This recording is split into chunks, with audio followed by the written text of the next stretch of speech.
और अब चलिए 11 दिनों की जंग में इस वक्त की सबसे बड़ी खबर, अब तक की सबसे बड़ी खबर मैं आपको बताने वाला हूं। हमले के बीच में ईरान के विदेश मंत्रालय का एक बड़ा बयान सामने आया है।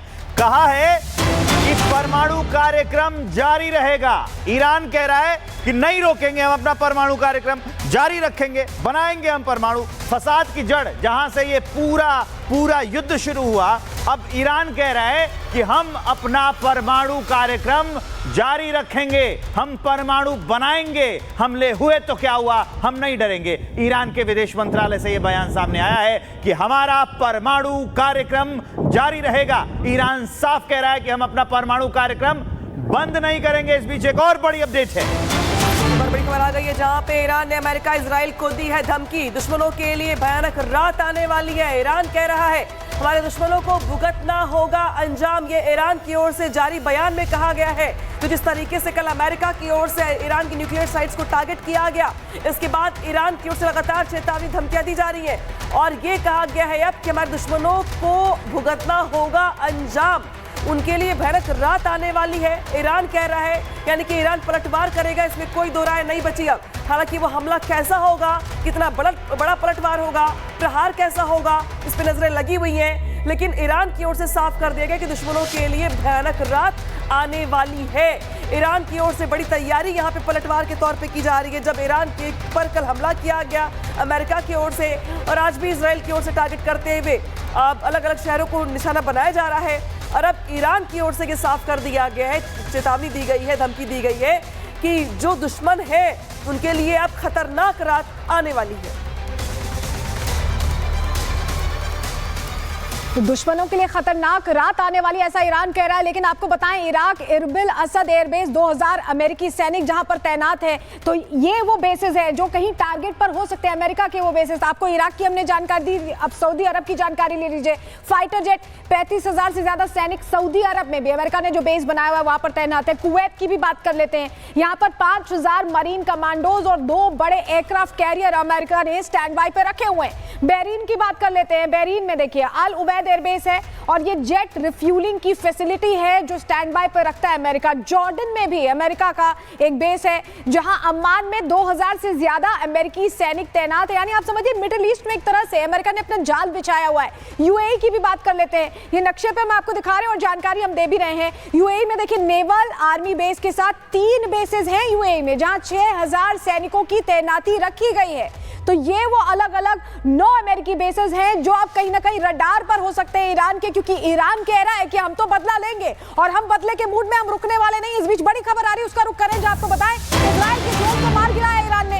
ईरान की वायुसेना ने इजरायली ड्रोन को मार गिराया है। यानी इजराइल भी जो अटैक कर रहा है उसको डिफेंसिव मोड के साथ अब अटैकिंग मोड में ईरान लेते हुए दिखाई दे रहा है। और यही वजह है कि जो ड्रोन था इजरायली ड्रोन, उसे मार गिराया गया। तस्वीर भी आपको दिखा रहे हैं, खुरमाबाद की ये तस्वीर है, इजरायली ड्रोन को कैसे ध्वस्त कर दिया है आसमान में, ये तस्वीर आप देख रहे हैं। तो ईरान अब बहुत गुस्से में है शायद, क्योंकि अमेरिका के इस युद्ध में आ जाने के बाद अब इजराइल को जहां पर हैंड मिल रहा है, वहीं ईरान खुद को अकेला महसूस कर रहा है। लेकिन अकेले ही कैसे खुद को डिफेंड कर रहा है ईरान, वो तस्वीर हम आपको दिखा रहे हैं। इजरायली ड्रोन पर अटैक किया गया,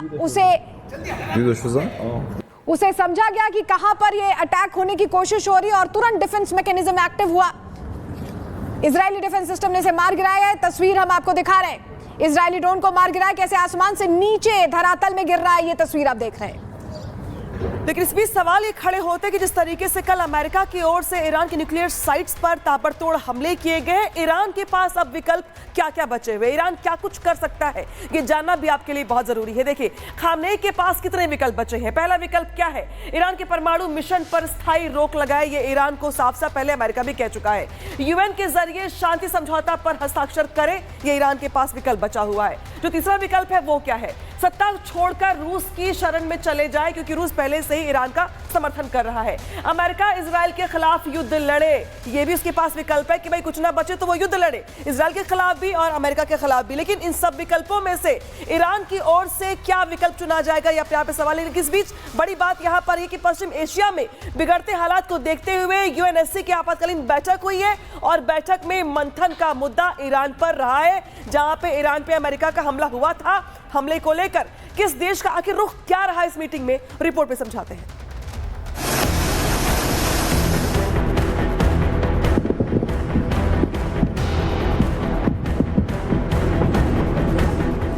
ईरान इजराइल युद्ध में अमेरिका खुलकर एंट्री कर चुका है। ईरान गुस्से से तमतमाकर लाल है।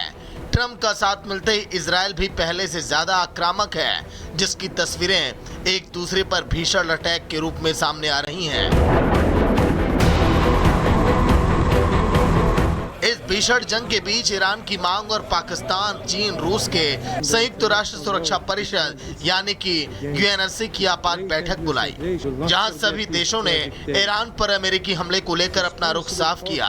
यूएन की बैठक में इजरायली दूत गदगद नजर आए और कहा कि दुनिया को ईरान के परमाणु साइट्स पर हमले के लिए अमेरिका को धन्यवाद देना चाहिए। ईरान के परमाणु केंद्रों पर हमला करने के बाद अपना पक्ष अमेरिका ने भी रखा और कहा ईरान के परमाणु संवर्धन को रोकने के लिए निशाना बनाया।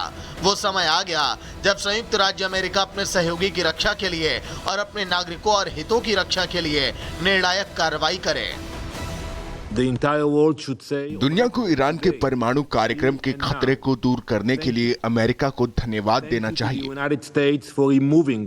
U.S. military strikes targeted nuclear facilities in Fordo, Natanz, and Isfahan with the aim of dismantling Iran's nuclear enrichment capacity and stopping the nuclear threat. The time finally came for the United States, in the defense of its ally and in the defense of our own citizens and interest, to act decisively.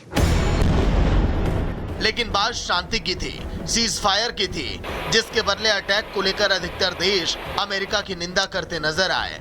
हमला Iran पर किया गया है तो बैठक में Iran ने अपनी आगे की रणनीति सीधे तौर पर साफ कर दी है और कहा अमेरिका ने एक बार फिर लापरवाही से नेतन्याहू की रक्षा के लिए अपनी सुरक्षा का बलिदान देने का फैसला किया है। परमाणु संप्रसार संधि को राजनीतिक हथियार के रूप में इस्तेमाल किया है। हमारे सुरक्षा बल उचित समय, प्रकृति और पैमाने पर इसका जवाब देंगे।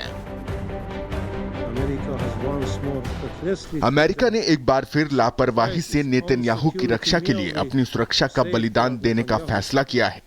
परमाणु अप्रसार संधि को राजनीतिक हथियार के रूप में इस्तेमाल किया गया है, जिसका इस्तेमाल आक्रामकता और गैर कानूनी कार्रवाइयों के बहाने के रूप में किया गया है। हमारे सुरक्षा बल उचित समय, प्रकृति और पैमाने का निर्धारण करेंगे। ये अंतर्राष्ट्रीय परमाणु ऊर्जा एजेंसी के दोहरे मापदंड एक नैतिक और राजनीतिक घोटाला है। परिषद को निर्णायक कार्रवाई करनी चाहिए और इस आक्रामकता की निंदा करनी चाहिए, नहीं तो मिलीभगत माना जाएगा।